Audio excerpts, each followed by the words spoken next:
Now, I know what you're all thinking. No customer is going to be able to look at this and go, yep, I get how they're going to do this construction loan, because it's all factored into these calculations behind the scenes. You all now have the math in front of you. You can see better than the customer could now how these numbers are arrived at, that there actually is real numbers behind the scenes, that we didn't just put zeros on a page, that there was actually a method to our madness.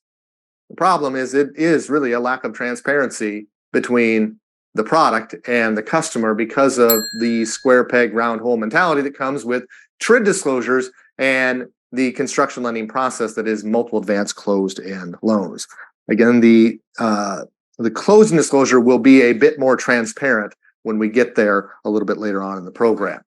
Now, because of the multiple advanced closed-end product and the construction lending concept, we have to trigger the adjustable payment table. Because that payment back on page 1 in the loan term section is a middle of the road and it can change, it triggers the AP table.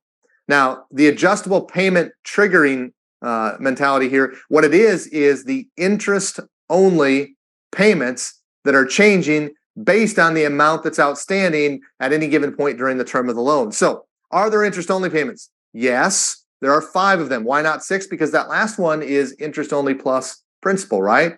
There's no optional payments, no step payments, no seasonal, so that's no, no, no.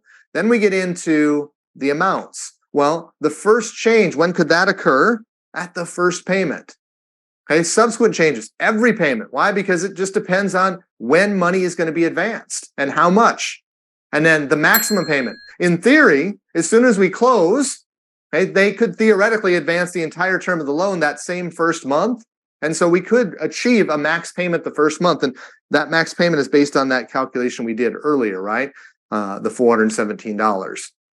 So probably not, but worst case scenario, we have to disclose to them in that manner here on this particular page.